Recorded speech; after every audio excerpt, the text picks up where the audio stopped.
우리가 결코 잊어서는 안 되는 것 중에 하나는 이 땅의 주인은 예수 그리스도시라는 것입니다. 왜냐하면 예수님은 이 땅을 친히 창조하셨기 때문입니다. 그리고 한 번도 예수님은 이 땅의 소유권을 다른 어떤 존재에게도 넘긴 적이 없습니다. 물론 잠시 인간들에게 다스릴 수 있는 기회를 허락했지만 여전히 이 땅은 우리는 포도원의 농부와 같은 것이고 이 땅은 바로 그 포도원의 주인인 예수 그리스도의 소유인 것입니다. 전 그러면서 교회가 이 땅 가운데서 해야 되는 가장 중요한 것, 교회는 이 세상 가운데 무엇을 보여줘야 되느냐? 그것은 이 땅의 주인이 예수 그리스도 하나님이시라는 것을 보여주는 것, 그게 바로 교회의 존재의 중요한 목적 중에 하나라고 생각합니다. 그렇기 때문에 교회를 통해서 일어나는 일들, 교회를 통해서 나타나는 역사들, 교회를 통해서 행해지는 것들은 바로 지금도 예수 그리스도께서 이 땅 가운데 주인으로 계시면서 역사하신다는 것을 보여주는 것입니다. 그렇기 때문에 살아있는 교회, 그리고 그 믿음이 살아있는 그리스도인의 삶 속에는 예수 그리스도께서 살아계심을 보여주는 증거들이 나타날 수밖에 없다고 저는 믿습니다. 전 그래서 자꾸 여러분들에게 교회가 복의 통로라고 말하는 거예요. 왜냐하면 교회를 통해서 하나님은 우리에게 뭘 말씀해 주시는 거예요? 예수님은 여전히 이 땅의 주인이요, 예수님은 여전히 우리 인생의 주인이고 예수님은 여전히 지금도 이 땅 가운데서 역사하고 계시다는 것을 보여줘야 되는 게 교회의 사명이기 때문입니다. 그래서 건강한 교회, 살아있는 교회, 예수 그리스도께서 소유하신 교회는 성령의 권능과 능력이 나타납니다. 그리고 성령의 권능과 능력을 저는 뭐라고 표현하냐면 바로 쿠팡 같은 것이다. 여러분들이 어떤 물건을 인터넷 주문하면요, 그 물건이 어디부터 가요? 쿠팡의 물류창고부터 가는 거예요. 그게 어디 저 미국에 있는 물건이든 저 아프리카에 있는 물건이든 어디 지방 소도시에 있는 물건이든 그게 어떤 종류의 물건이든 우리가 주문하면 어디로 가요? 물류창고에 있다가 그 다음에 그 주문한 자의 각 집에 가는 것처럼 교회는 하나님의 은혜와 천국의 보화를 잠시 모아놓는 물류창고 같은 것이에요. 이곳에서 어떻게 해야 돼요? 주님은 세상에 그리스도인들에게 이것을 마치 쿠팡에서 물건을 배분해 준 하늘의 복을 주는 것입니다. 그래서 저는 이 교회를 통해서만 구원이 임할 수 있고, 왜냐하면 교회는 예수 그리스도의 몸이요 예수 그리스도는 교회의 머리이기 때문입니다. 교회를 통해서만 이 땅에서 구원의 풍성함을 누릴 수 있는 자원들을 공급받는 것이 그리스도인의 삶이라고 저는 믿습니다. 그렇기 때문에 교회 없는 신앙생활, 교회와 무관한 그리스도인은 말은 되지만 결코 그리스도인다운 삶을 살 수는 없습니다. 그런데 요즘 걱정이 뭐냐면 세상에 그런 그리스도인들이 생기고 있다는 거예요. 교회가 없는 그리스도인, 교회와 무관한 신앙을 생활하는 그리스도인, 스스로 성경을 읽고 자료를 들으면서 자기 식대로 신앙에 정립을 하고 자기 식대로 하나님을 믿으면서 그것이 잘 믿고 있다고 생각하는 그리스도인들. 근데 그것은 반드시 너무나 많은 취약점을 가지고 있기 때문에 마귀에 의해서 쓰러지거나 왜곡되거나, 그러니까 여러분 이단들의 공통점이 뭔지 아세요? 이단들은 다 교회 말고 저 산속에서 진리를 깨달아요. 기도하더니 말씀이 좋아졌다. 여러분 진리의 말씀은 교회에서 성경 공부 통해서 교사와 목사를 통해서 깨달아져야 그게 진짜지, 혼자서 40일 금식하고 기도 산속에 가서 들었더니 다 보이더라. 그건 교회 성경을 주님께서 주신 방식이 아니라는 거예요. 전 그러면서 지금도 교회는 무엇을 해야 될까요? 이 땅에 하나님이 살아계심을 증명해야 되는 책임이 있습니다. 그래서 살아있는 교회는 이 땅에 선한 영향력을 행하게 돼 있고, 살아있는 교회에서 나타나는 일들은 성도뿐만 아니라 세상 사람들도 풍성하게 만드는 힘이 있는 것입니다. 수십 년 전, 한 3, 40년 전에 제가 기억하기엔 정확히 기억은 안 납니다만 아마 80년대 후반인지 기억은 잘 안 납니다만 저 서울의 동부 이촌동이라는 곳에 온누리교회라는 게 세웠었어요. 사람들은 그 온누리교회에 대해서 별로 주목하지 않았습니다. 왜냐하면 거기 담임 목사는 그 전에 다른 아마 예은교회인가 무슨 교회에 담임을 하다가 온누리교회를 건축을 하신 거예요. 근데 그 온누리교회도 건축한 얘기를 들어보니까 마침 그분이 그 신동아 그룹 최 회장님의 동서지간인데 마침 그쪽에 신동아 아파트가 들어서면서 교회 부지를 하나님께 헌납하고 싶어서 교회를 짓고 거기 담임 목사로 하영주 목사님이라는 분을 모셨다. 이 정도 소문만 듣고 별거 아니네 했어요. 그런데 언제부턴가 이런 소문이 들리기 시작했어요. 그 교회 찬양이 참 좋더라. 그러면서 이 서울 전역에 있는 이 젊은이들이 목요일마다 그 교회로 달려가기 시작했어요. 그게 바로 올레이션스라는 이 경배와 찬양팀의 목요 찬양입니다. 그 찬양을 들으면서 와, 이런 신세계. 그 전까지는 그런 찬양 집회 개념이 없었어요. 유일한 찬양 집회는 뭐냐? 불러 이거밖에 없었어요. 기도원 가서 이거 말고는 없었던 거예요. 그러니까 그냥 젊은이들, 야, 이런 찬양의 신세계. 그때부터 모든 교회들이 다 젊은이들 모여서 뭘 만들어요? 우리도 찬양팀 만들자. 또 하나는 그 하용조 목사님이 그곳에서 평신도 리더십을 강조하면서 그 중에 한 장로님이 부부가 아버지 학교라는 걸 세우기 시작한 거예요. 그 목적은 뭐냐면 그 교회에 있는 소위 말하는 부모로서의 역할에 엮이는 가정 속에서 내가 크리스찬이지만 우리 자녀들을 어떻게 가르쳐야 될지 잘 모르고 힘들어하는 이들을 위해서 만든 프로그램이었는데 그게 폭발적인 반응을 일으켰어요. 그래서 모든 교회들이 그 아버지 학교를 또 가서 따라하기도 하고 또 가서 초청해서 하기도 하고. 근데 이게 보니까 이 교회만 있을 프로그램이 아닌가. 어느 날 보니까 관공서에 아버지 학교 이렇게 떠 있더라고요. 그때 제가 깨달은 게 있습니다. 교회는 무엇을 하는 것인가? 세상에 예수 그리스도의 권능과 사랑이 아직도 살아있다는 것을 보여줘야 되는 거예요. 그러니까 건강한 교회, 좋은 교회는 강력한 영향력을 갖게 돼 있는 거예요. 세상을 향해서 어떻게 강력한 영향. 결국은 그때 이 경배와 찬양에 빠져 있었던 많은 젊은이들이 지금도 예수님 잘 믿을 뿐만 아니라 그들 중에는 그 찬양의 영향을 받은 이들이 또 우리나라의 연예계에서 가수도 하고 뭐 하다 보니까 지금도 연예인들 중에 크리스찬들이 많은. 그 비결이 뭐냐? 우리나라가 이 K-팝의 이 효시는 경배와 찬양이라고 저는 믿습니다. 어릴 때부터 기타 가지고 땡깡땡깡 하던 친구들이 어떻게 해요? 노래를 잘하는 거예요. 그러니까 야, 너 혼자 노래하지 말고 나와서 무대 해라.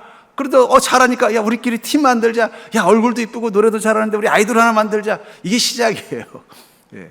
저는 그게 시작이라고 믿습니다. 그 출발이 뭐예요? 교회 찬양의 역사하심이 세상 속에 영향력을 미친 부분이라고 저는 생각합니다. 그런 의미에서 여러분들, 우리가 이 땅 가운데서 교회를 건강하게 잘 세우는 것, 교회가 예수 그리스도께서 세우신 모습답게 만들어 가고 교회를 통해서 예수 그리스도의 살아계심과 지금도 행하심을 보여줄 수 있다면 우리가 이 땅을 위해서 해야 될 가장 중요한 사명을 우리는 감당하는 것입니다. 군인이 자기 나라를 위해서 해야 되는 가장 큰 애국은 뭐예요? 그건 총 들고 나라 지키는 것입니다. 정치가가 나라를 위해서 애써야 되는 제일 큰 애국은 뭐예요? 우리나라 정치를 바르게 해서 정의가 하수같이 흐르게 하는 거예요. 사업가들이 애국하는 길은 뭐예요?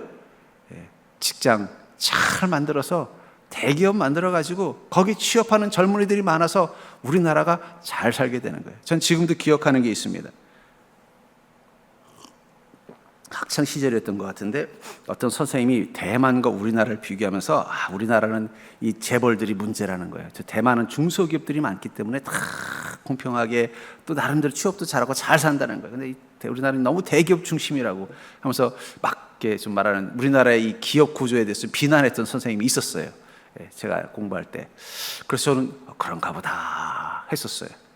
근데 거꾸로 됐습니다. 지금은. 우리나라가 대만보다 잘 사는 이유를 뭐라고 그러냐면 대기업이 있기 때문이라고 그러더라고요. 대만은 월급이 너무 낮대요, 직원들이. 왜냐하면 다 중소기업이기 때문에. 그리고 또 다 OEM이기 때문에 이 OEM이라는 것은 자기 스스로 상표와 제품을 만든 게 아니라 다른 회사의 상품과 제품을 만들어서 어떻게 해요? 그것을 하청받다 보니까 직원들의 마진 때문에 월급을 올려줄 수가 없다는 거예요. 근데 대기업들은 어떻게 돼요? 자기들이 주도해서 상품을 만들어야 되니까 그만큼 인재를 쓰고 하다 보니까 우리나라 이 젊은이들의 월급이 훨씬 높다. 우리나라 GDP랑 대만이랑 GDP는 비슷한데 젊은이들 월급 차이는 한 2배 차이가 난대요. 그 차이가 대기업 중심이냐 중소기업 중심이냐 뭐 이런 식으로 나는 그런 설명을 들어보면서 그런 것처럼 하나님께서 우리 가운데 교회를 허락하셔서 이 교회가 큰 영향력을 가진 교회가 되어 갈 때 그것을 통해서 어떻게 돼요? 세상은 이 강력한 영향력의 도움을 받는 것입니다. 저는 그러면서 여러분들 교회를 위해서 우리가 교회를 위해서 그리스도인으로서 잘 섬기고 좋은 교회를 만드는 게 우리가 믿음 안에서 주님 앞에서 해야 될 당연한 충성이면서 동시에 저는 이 땅을 위하는 애국이라고 생각합니다. 저는 교회가 건강해지면 나라도 건강해진다고 믿습니다. 근데 지금 교회가 건강하지 않으니까 세상도 건강하지 않잖아요. 정신적으로, 윤리적으로 세계관이 흐트러지니까 어떻게 돼요? 자꾸 위기가 오는 것입니다.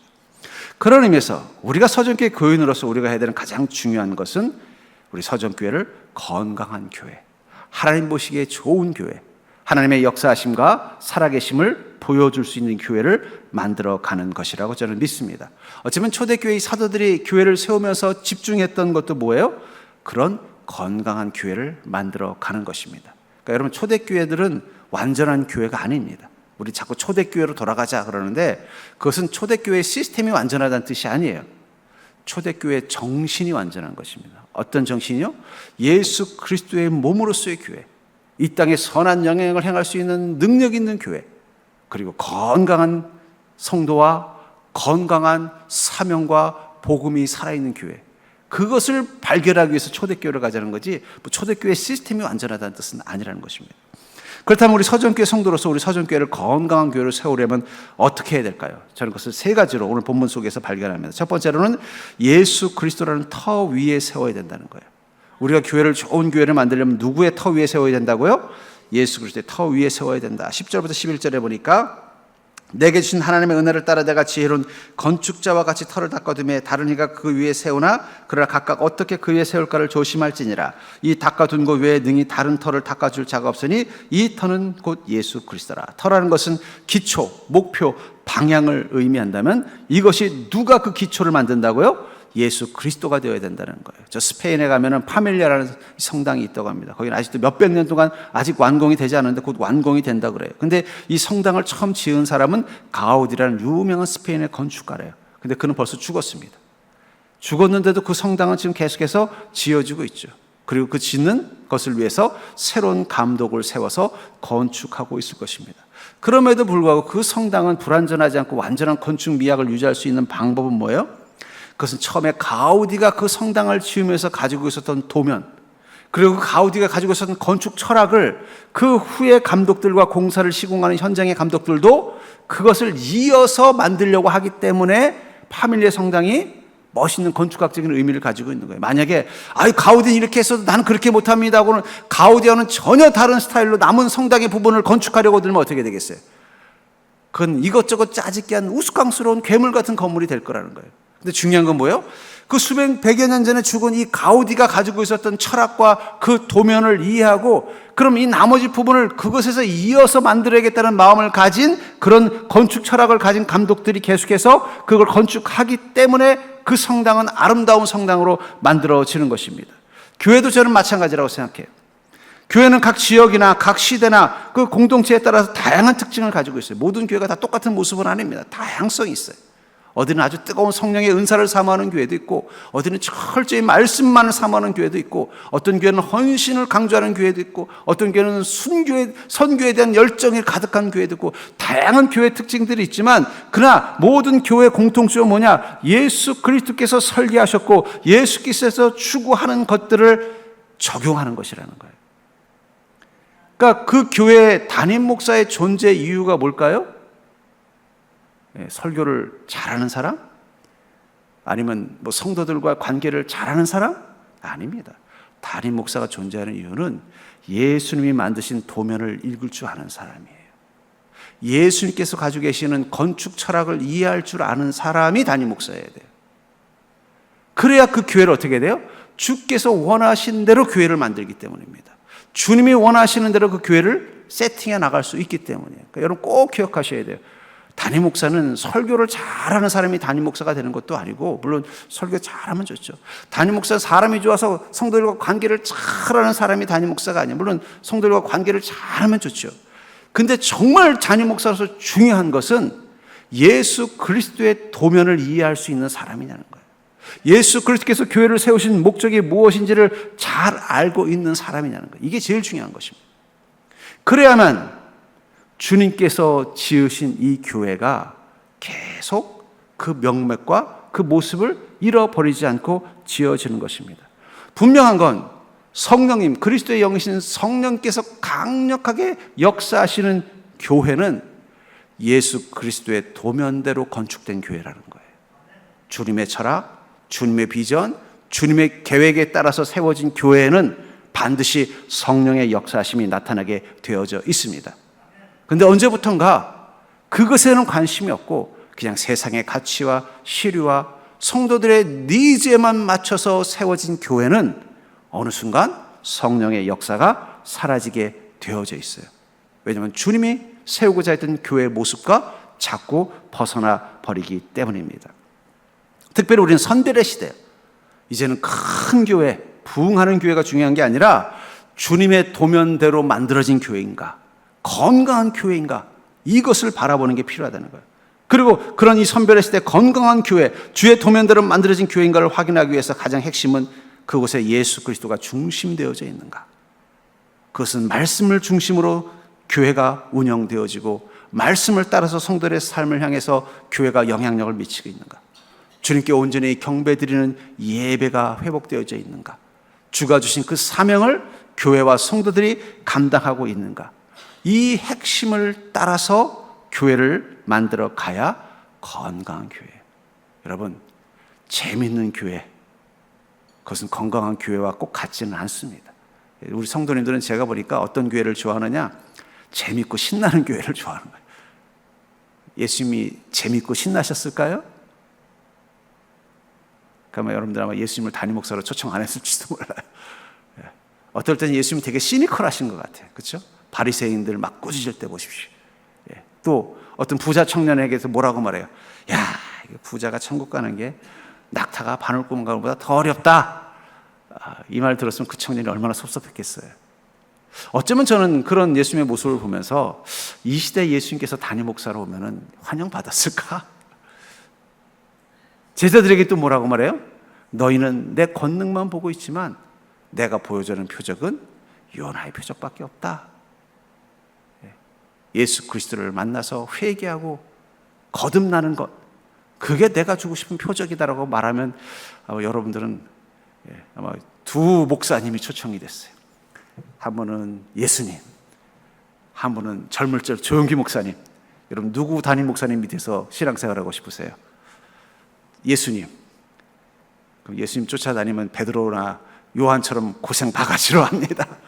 그럼 조용기 목사님 쫓아다니면요, 막 성령도 받고 은혜도 받고 성공도 하고.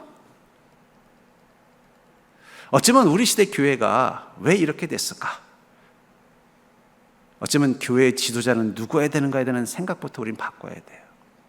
예수 그리스도가 중심이 되는, 말씀이 중심이 되는, 주님이 도면에 주신 그 도면을 읽을 줄 알고 그 도면대로 교회를 시공할 수 있는 리더, 그리고 그런 리더를 신뢰하는 성도들, 함께 그 리더의 어떤 리더십 가운데 함께 동참하는 성도들이 모인 교회는 분명히 주님 보시기에 아름답고 선한 교회가 될 것입니다. 그런 교회에 성령의 역사는 나타나는 것입니다. 전 그러면서 여러분들, 이 교회의 이 설계자는 예수 그리스도여야 한다는 이 생각을 결코 놓지 않는 믿음 되기를 주의로 축복합니다. 두 번째로, 서정교회 성도로 서정교회를 건강한 교회로 세우려면요, 우린 부름받은 일꾼의 마음으로 섬겨야 된다는 거예요. 교회를 섬길 때 어떻게 해야 된다고요? 부름받은 일꾼의 마음이어야 한다는 것입니다. 5절부터 8절에 보니까 그런즉 아볼로는 무엇이며 바울은 무엇이냐? 그들은 주께서 각각 주신 대로 너희로 하여금 믿게 한 사역자들이니라. 나는 심었고 아볼로는 물을 주었을 때 오직 하나님께서 자라게 하셨나니 그런즉 심은 이나 물 주는 이는 아무것도 아니로되 오직 자라게 하시는 이는 하나님뿐이니라. 심는 이와 물 주는 이는 한 가지나 각각 자기가 일한 대로 자기의 상을 받으리라. 이 고린도 교회에도 분열이 있었던 것 같아요. 아마 초대교회인 바울 목사님이 이제 아볼로라는 새로운 후임 목사님에게 그 교회를 양보하고 또 다른 선교를 향해서 나아갔는데 자꾸 시끌시끌한 소리가 들리는 거예요. 성도들이 뭐예요? 바울파가 생기고 아볼로파가 생긴다는 거예요. 그런 이야기를 듣고 편지를 써서 뭐라고 말해요? 나나 아볼로는 주님이 주시는 그 일을 감당하는 일꾼이지 아무것도 아니라는 거예요. 심는 이나 물 주는 이는 아무것도 아니로되 오직 자라게 하시는 이는 하나님이시다. 무엇입니까?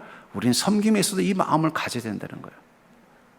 내가 하는 이 일이 대단한 것이고 위대한 것이라는 생각을 갖는 게 아니라 나에게 이 일을 시키신 분이 위대하시고 이 일을 감당하도록 내게 허락하신 그 은혜가 크다는 마음 가지고 섬기면 그 섬김은 어떻게 돼요? 복된 섬김이 되는 것입니다.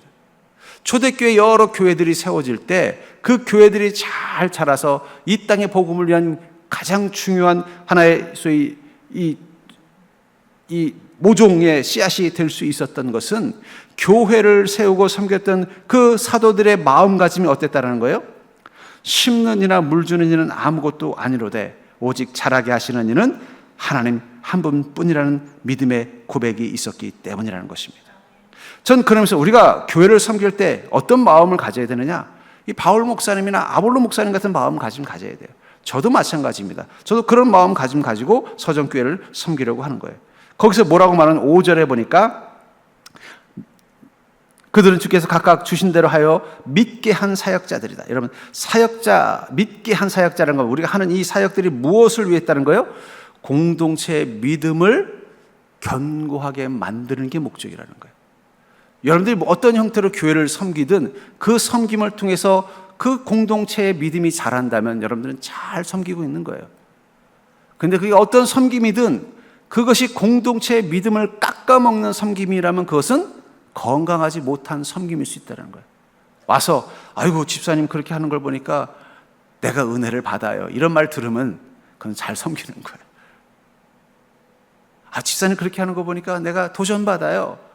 이런 말 듣게 하는 게 바로 뭐라는 거예요? 그 믿음 자라게 하는 거예요. 아이고 집사님 그렇게 섬기는 걸 보니까 나도 집사 되면 그래야 되겠네요. 이게 바로 믿음을 세우는 섬김이라는 거예요. 그걸 해야 되는 거예요. 근데 아유 나는 저 집사님 보니까 그냥 교회 예배만 드릴래 이러면 이건 문제가 되는 거예요. 무슨 말인지 알죠? 아우 저 집사님이 일하는 거 보니까 아유 나는 그냥 교회 너무 깊게 안 들어갈래 이런 말 들게 하면은 그건 섬김이 잘못된 거예요. 아무리 열심을 다해도 아무리 내 희생을 다해도 그것이 뭐예요? 믿게 하는 섬김이 아니라면 아무 의미가 없다라고 말하고 있다는 거예요. 또 두 번째로는요 6절에 나는 심었고 아볼로는 물 주었을 때 오직 하나님께서 자라나게 하셨나니 하나님이 경영하시는 것입니다. 우리는 그분이 명령하신 대로 손과 발이 될 뿐이에요. 여러분 절 따라 볼까요? 교회 일을 할 때는 머리는 쓰지 말고 손과 발만 쓰자. 그럼 머리는 누가 써요? 성령님이 쓰시는 거예요. 근데 자꾸 머리를 쓰려고 하니까 갈등이 생기는 거예요. 아 이거 이렇게 하면 되겠는데 왜 저러셔? 그게 아니라 성령님 제가 어떻게 하면 됩니까? 그 명령 앞에 내가 손과 발만 쓰겠다는 마음. 여러분 일꾼은요 자신이 일을 정하지 않습니다. 감독이 야 오늘은 너 여기서 포도를 좀 돌봐. 넌 여기서 오늘 담장을 좀 쌓아. 그러면요 자기가 가지고 있는 마음 나 오늘은 아유 담장 쌓는 거 지겨워. 햇빛도 싫고 오늘은 포도나무 그늘 아래서 포도나 따면 살면서 시간 보냈으면 좋겠어. 한다고 해서 그거 하면 되는 거예요? 안 되는 거예요? 안 되는 거예요. 주께서 어떻게 경영하시느냐 거기에 나를 어떻게 쓰길 원하시느냐 그것을 듣고 그것대로 순종하면 나가는 거예요. 그렇기 때문에 여러분들 섬김에 있어서 가장 중요한 성품은 뭘까요? 순종입니다. 순종. 왜 순종이 가장 중요할까요? 순종은 우리가 순한 종이라는 뜻이에요. 주님은 순한 종을 원하십니다. 주님의 계획과 뜻 앞에 순한 종이 되어서 주께서 시키시는 일을 그 삶이라는 손과 발로 수행해 나가는 자를 원하신다는 거예요. 또 8절에 보니까 심는 이와 물 주는 이는 한 가지나 각각 자기가 일한 대로 자기의 상을 받으리라. 여러분 이 상은 언제 받을까요? 여러분 품꾼이 품삯을 언제 받습니까? 일 끝난 다음에 받는 거예요. 미리 선물로 받는 경우도 있지만 대부분 어때요? 일 끝난 다음에 받는 게 품삯이에요. 그렇다면 여러분들의 품삯은 언제 받을까요? 더 이상 교회를 섬길 일이 없어졌을 때. 그것은 천국에서 받는 게 보상입니다. 꼭 기억하시기 바랍니다. 이 땅에서 여러분들이 주님을 섬겼다는 이유로 어떤 보상을 받았다면 그건 주님이 주신 게 아닐 확률이 높습니다. 주님은 언제 주신다 그랬어요? 일 끝나고 주신다 그랬다는 거예요. 바울과 아볼로는 그걸 알았기 때문에 어떻게 한 거예요? 나 아직 일 끝나지 않았다. 내 일이 다 끝나서 나는 심는 역할이었고, 그래서 주님께서 이 고린도 교회라는 밭에 씨앗을 다 심었기 때문에 너 이제 그만 고린도 교회 그만 심고 저 데살로니 교회 가서 심으라고 그래서 나 데살로니 교회 온 거고, 그 아볼로에게는 하나님이 야 이제 그 바울이 그 씨앗 심은 그 고린도 교회라는 밭에 가서 물 좀 줘라. 그래서 지금 너희들과 함께 있는 아볼로가 물 주는 거다. 또 아볼로도 물 다 주고 나면은 분명히 하나님이 또 다른 누군가를 보여서 이제는 그 물 준 거기에서 이 가지를 돌보라고 말씀하시면 또 다른 누군가 올 것이다.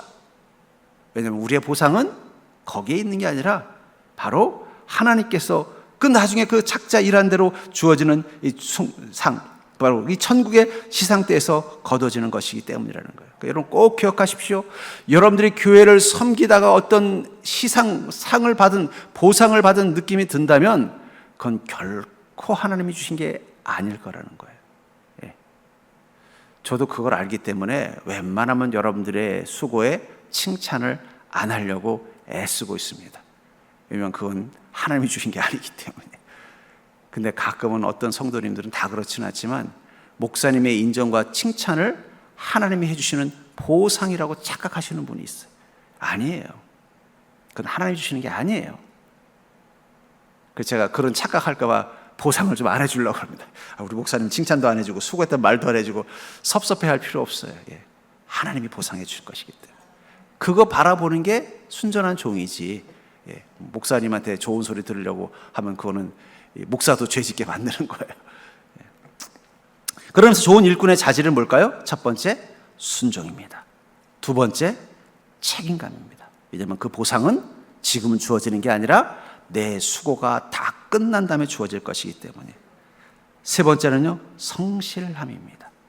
하나님이 원하는 종은 한결같은 종이에요. 예. 은혜 받으면 열심히 하고, 은혜 떨어지면 잠적하고, 좋은 일이 있으면 헌신하고, 좋은 일 없고 힘든 일 있으면 떠나고, 하나님 불안해서 어디 맡기겠습니까? 예. 한결같이. 그렇다고 너무 나쁜 쪽으로 한결같이 교회랑 멀리 지내는 거, 그건 안 되고요. 내가 주님께서 주신 그 사명 받았으면 내가 때를 얻든 때를 얻지 못하든 내 마음에 기쁨이 있든 슬픔이 있든 끝까지 하는 거예요. 제가 한 번은 아직 오픈하지 않은 어떤 이 매장에 좀 사정이 있어서 일찍 간 적이 있었어요. 카페인지 어떤, 근데 보니까 그 어떤 여자 그 커피를 내리는 그 아가씨가 바깥에서 막 전화를 하는데 보니까 표정이 되게 안 좋은 일이 있는 것 같아요. 약간 누는 것 같기도 하고 뭔가 좀 힘든 일이 있었던 것 같아요. 전화를 하더니 이제 그걸 보고 제가 이렇게 창밖에서 본 거예요. 이제 건너편 횡단보도에서 막 이러면서 이제 시간이 아직 안 됐으니까 출근 시간이. 그래서 막 오는 게 보이더라고요. 그래서 야, 저 사람 뭐 이렇게 힘든 일이 있길래 저 길거리에서 저렇게 힘든 표정 짓고 막 우나. 그러더니 매장 안에 들어온 거예요. 그랬더니 마침 먼저 일하고 있었던 선배가 왜 무슨 일이 있었어? 그랬더니 뻥뻥을 그랬더니 아이고 어떡해 하는 그런 소리가 들리더라고요. 그러더니 안에 가서 가운을 딱 갈아입고 나오더니 처음 손님이 들어오니까 활짝 웃으면서 뭐 드릴까요? 이러는 거예요. 그게 프로 아니겠어요? 그렇죠? 왜냐하면 자신이 이 카페에서 커피를 만들어서 손님들에게 커피를 주는 이 일을 하는 것은 그 손님들이 이 커피를 마시고 기분이 좋아지고 이 시간을 즐기게 하려고 하는데 정작 그것을 제공하는 자신은 지금 마음이 뭐예요? 커피 내리고 싶은 마음도 안 들 거예요. 그렇죠? 그럼에도 불구하고 자신이 해야 될 역할이고 그것을 위해서 내가 이곳에서 월급을 받는 일꾼이라는 마음이 스스로 어떻게 된 거예요? 그 사람이 나의 낙심되고 힘든 마음에 영향받지 않으려고. 그렇지 않아요? 생각해 보세요. 어떤 저머니 내가 오늘 좀 커피가 땡기는데 커피 한 잔 마시면서 기분 좋게 좀 앉아서 시간도 여유가 있는데 차 한 잔 마시면서 밖에 좀 구경 좀 하다가 시간 되면 집에 들어가야지, 출근해야지 이런 생각하진 한 젊은이가 딱 들어왔는데 그 점원이 막 울상을 지면서 뭐 드시려고 그래요? 막 울고 막 그러면요 그 커피 마시고 싶겠어요? 그러니까 여러분들 이 성실함 중요합니다. 한결같이 듣는 거예요. 마지막으로 모든 것에서 하나님께 영광 되는 거예요. 우린 주님께 영광 돌리기 위해서 스스로 하나님의 종을 자처한 자입니다. 그래서 빌립보서 1장 20절에 보니까 나의 간절한 기대와 소망을 따라 아무 일에든지 부끄러워하지 아니하고 지금도 전과 같이 온전히 담대하여 살든지 죽든지 내 몸에서 그리스도가 존귀하게 되려 하나니. 직분자의 마음가짐, 헌신자의 마음가짐에서 가장 중요한 건 살든지 죽든지, 이 말은 뭐예요? 내가 인생이 어떠하든지 내 몸에서, 내 몸으로 섬기는 이 일들이 그리스도가 존귀하게 되게 하는 것, 내 수고로 그리스도가 존귀하게 되게 하는 것, 그게 바로 부름받은 일꾼의 마음가짐이라는 것입니다. 전 여러분들이 그런 마음가짐 가지고 주님을 섬기는 자 되기를 주의 이름으로 간절히 축원합니다. 세 번째로, 서정교회 성도로서 서정교회를 건강한 교회를 세우려면요, 거룩한 마음가짐을 가지고 섬겨야 된다는 거예요. 16절과 17절에 보니까 너희는 너희가 하나님의 성전인 것과 하나님의 성령이 너희 안에 계시는 것을 알지 못하느냐? 누구든지 하나님의 성전을 더럽히면 하나님이 그 사람을 멸하시리라. 하나님의 성전은 거룩하니 너희도 그러하니라. 뭐 성전을 쌓고 짓는데 나까지 거룩해야 되나? 근데 주님 뭐라고 말씀하세요? 아니라는 거예요. 너는 네가 섬기는 교회만 성전이라고 생각하지 말고 너의 마음도 성전이라고 생각하라고 말씀하고 있는 거예요. 그 말은 뭐예요? 너도 이 거룩한 교회를 섬기는 자가 되려면 네 마음부터 그 거룩이 시작되어야 한다는 것입니다. 거룩이라는 것은 신성의 요소입니다. 아무 곳에나 거룩을 붙이지 않아요. 신적인 요소, 신과 관련된 것에만 거룩을 붙이는 거예요. 이 컵을 세종대왕이 썼다고 해서 이 컵을 거룩하다고 말하지 않아요. 그러나 이 컵을 예수님께서 쓰셨다면 이 컵은 그 순간 뭐가 되는 거예요? 거룩한 것이 되는 것입니다. 이 컵이 어떤 컵이냐는 중요하지 않아요. 세종대왕께서는 아주 최고급 백자 도자기를 만드는 도공이 제일 좋은 흙에다가 가장 최고의 장식, 황금으로든 해서 만든 최고의 컵으로 물을 드시겠지만 예수님은 어떤 컵으로 물을 드셨을까요? 다이소에서 파는 1,000원짜리로 물 드셨을 확률이 높습니다. 그럼에도 불구하고 예수님께서 드신 컵은 거룩한 것이고 세종대왕이 마셨던 컵은 그냥 귀한 것입니다. 우리 그리스도인은 귀한 자가 되기 위해서 교회를 섬기는 게 아니라 거룩한 자가 되기 위해서 교회를 섬기는 것입니다. 교회를 섬기기 위해서 우린 꼭 귀한 자가 될 필요는 없어요. 우리가 죄가 많아도 되고 허물이 있을 수도 있고 우리의 모습 가운데 어떻게 보면은 뭔가 연약한 모습도 있을 수 있습니다. 그럼에도 불구하고 가장 중요한 건 뭐라는 거예요? 거룩함을 잃어버리서는 안 된다는 거예요. 너가 하나님의 성전인 것과 하나님의 성령이 너 안에 계신 것을 알고 살라는 거예요. 너 자신이 하나님의 성전이라면 우리는 어떻게 되겠어요? 나를 먼저 거룩하게 하셔야 됩니다. 내 입술을 먼저 거룩하게 하셔야 되고 내 생각을 먼저 거룩하게 하셔야 되고 무엇보다도 거룩의 시작은 뭐라 그랬어요? 예수님이 쓰신 물컵이 거룩해지는 것처럼 내 안에 성령님이 주인이 되셔서 성령님이 내 인생을 쓰셔야 거룩하게 되는 것입니다. 그래서 레위기 19장 2절에 보니까 너는 이스라엘 자손의 온 회중에게 말하 이르되 너희는 거룩하라 이는 나 여호와 너희 하나님이 거룩함이니라. 근데 이 말씀을 할 때 이스라엘 민족은 원래 어떤 사람이었어요? 애굽의 노예였습니다. 여러분, 노예가 주는 이미지는 뭐예요? 천함, 천박함입니다. 그런 그들을 하나님께서 불러내셔서 광야에서 깨끗하게 씻기시고 가나안 땅에 보내시면서 뭐라고 말씀하시는 거예요? 너희는 거룩하라. 거룩한 존재답게 변화되라고 말하는 거예요. 그런 의미에서 여러분, 우리가 거듭났다라는 것, 새로워졌다라는 것은 우리 안에 이 애굽의 노예와 같은 죄의 종이 됐던 이 천박함과 천함을 벗어버려야 됩니다. 그리스도인은요, 천박하면 안 돼요. 근데 안타깝게도 우리 시대는 천박한 시대입니다. 죄와 욕망의 노예가 돼서 천박해진 시대를 살고 있어요. 그리고 이 천박한 시대의 사람들의 모습은요, 품위도 없고 경건도 없고 거룩도 없습니다. 그래도 옛날에 국회의원들이 싸울 때는 품위 있게 싸웠어요. 요즘은 어디 무슨 저 동네 양아치들 개싸움하듯 싸우는 걸 보면서 야, 우리 실망하잖아요. 하다못해 세상의 조직도 뭔가 품이 있어야 된다고 생각한다면 거룩한 예수 그리스도를 섬기고 그분의 몸인 성교회를 섬기는 우리는 어떻게 되겠어요? 결코 천박해서는 안 됩니다. 그런데 우리가 예수 그리스도께서 거듭나지 않으면 우리의 옛 모습이 나오는 거예요. 애굽의 노예로 있었던 이스라엘 민족의 그 천박한 모습. 그것부터 벗어버려야 돼요. 그러려면 어떻게 돼요? 우리 마음을 하나님의 성전으로 바꾸는 것입니다.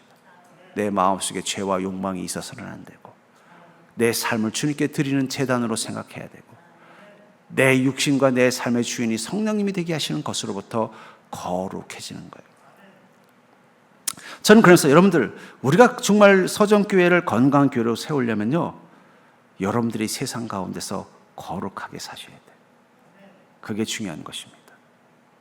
천박한 세상 속에서 어울려 살다 보면 우리도 어떻게 돼요? 천박해지는 겁니다. 제가 전에 어떤 아주 고급 품종의 강아지를 키웠던 그 한 권사님을 알고 있었는데,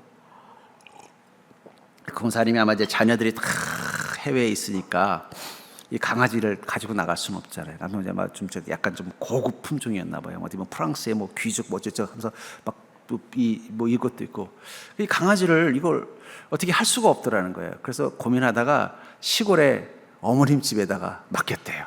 왜냐면 몇 달을 이제 해외에 있는 자녀 집에 가야 되니까. 근데 그 집에는 똥개 한 마리가 있었대요. 그러니까 이제 시골 할머니가 이거 뭐 알겠어요. 보니까 뭐 염색도 해놓고 깔끔하게 했으니까 또 얼마나 좀 괜찮아 보이긴 하는데, 어쨌든 뭐 우리 집 똥개나 뭐 개는 똑같으니까 같이 키웠대요. 그리고 이제 몇 달 동안 이제 자녀 집에 갔다가 왔다는 거예요. 그러니까 그 전에 자기 집에 있던 이 개가 얼마나 깔끔한지 소변도 함부로 한 데도 안 보고 꼭 화장실 가서 볼일 보고, 먹는 것도 주인이 주는 깔끔한 거 아니면 안 먹고 그냥 고귀하게 그냥 막 이러고 있었다는 거예요. 거기를 갔더니 똥개하고 똑같이 막 둥글고 난리나더라는 거예요. 제가 그 얘기 듣고 한참 묻다가 우리가 그렇지 않나 하는 생각이 들어요. 예수님께서 우리를 존귀하게 만들어주시고 품위 있게 만들어주시고 말씀으로 거룩하게 만들어줬더니 6일 동안 세상의 똥개들하고 어울려 살다 보니까 우리도 다시 똥개의 성적이 나오는 존재가 되어버린다는 거예요. 그러니까 여러분, 우리는 인생 속에서 싸우는 자들이에요. 절 따라해볼까요? 세상에서도 품위를 잃지 말자. 우리가 자꾸 우리 스스로 거룩한 존재라는 것을 기억하고 사셔야 돼요. 내가 거룩하니 너희도 거룩할지니라. 주님은 우리에게 거룩한 모습을 기대하고 있습니다. 우리는 존귀한 자예요. 하나님의 택하심 받은 품종 있는 인생이라는 거예요. 근데 세상에 그 천박한 세상과 인생 속에서 우리도 동화되다 보니까 생각도 천박해지고 행동도 천해지고 말투도 천해져요. 우리는 그것을 벗으셔야 돼요. 왜냐하면 우리는 예수 그리스도를 통해서 존귀한 자가 되었기 때문입니다. 거룩한 자가 되었기 때문이에요. 이 임진왜란이 끝나고 나서 이 국가의 재정이 바닥이 나니까 그때 왕이 큰 돈을 세금으로 내는 사람은 그 사람의 신분이 어떠하든 양반의 자격을 줬대요. 그러다 보니까 상인들이나 혹은 또 농민들이나 혹은 뭐 천한 일을 하는 사람들이 열심히 해서 돈을 모았던 거예요. 그래서 모은 돈 가지고 어떻게 돼요? 임금님께 탈했더니 자기를 준 거예요. 양반 자기를. 그럼 그때부터 어떻게 돼 있어요? 양반처럼 행동을 해야 되는 거예요. 양반처럼.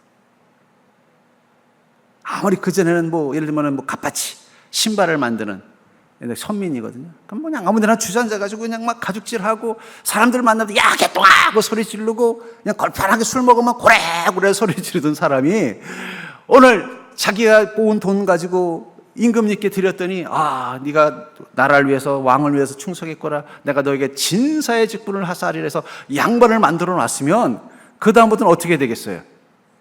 양반처럼 행동해야 되는 거예요. 우리도 마찬가지라는 것입니다. 하나님이 우리를 존귀하게 만들어 주셨으면 존귀한 자처럼 행동해야 돼요. 저는 우리 교회가 참 많이 낡았어요. 그렇죠? 제가 여기 부임에서부터 제 머릿속에서 늘 골치가 바로 이 낡은 교회를 어찌 해야 됩니까, 주님? 작으면 제가 올라가서 지붕이라도 고치죠. 그런 마음 가지고 10여 년 동안 우리 교회를 섬겨왔습니다. 뭐 이제는 비도 이제 뭐 막 그냥 뭐 천장에서 뚝뚝 떨어지고, 그래서 우리가 이제 이전을 위해서 기도하고 있습니다만은, 근데 더 중요한 게 있다는 거예요. 이 교회가 1953년도에 처음 이 서정리 앞에, 역 앞에 세워졌을 때 예수 그리스도의 기초 위에 세워져 있고 그리스도의 몸된 존재가 되기 위해서 세워져 가 있었는데, 언제부턴가 그 모습을 잃어버렸다면 우린 그것부터 회복하셔야 된다는 거예요.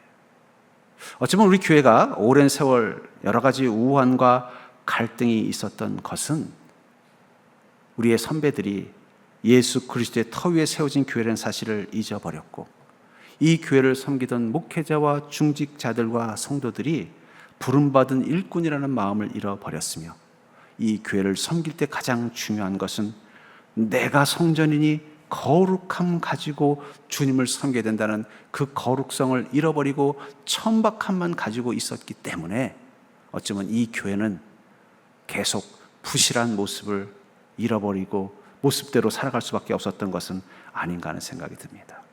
전 그러면서 우리 교회를 새롭게 만드는 데서 가장 중요한 것은 바로 예수 그리스도의 기초의 터를 다시 회복하고, 주님을 섬기는 우리 성도님들이 부름받은 일꾼다운 모습으로 교회를 섬기며 성도 한 사람 한 사람이 주님 안에서 그리고 자기 인생 가운데서 거룩한 모습으로 살아가도록 만들 때 우리 교회는 좋은 교회, 건강한 교회, 그래서 그 교회만이 가지고 있는 특징인 예수 그리스도의 살아계심과 역사하심을 교회뿐만 아니라 세상에 보여줄 수 있는 그 교회, 그런 교회를 만드는 게 우리의 역할이라고 저는 믿습니다.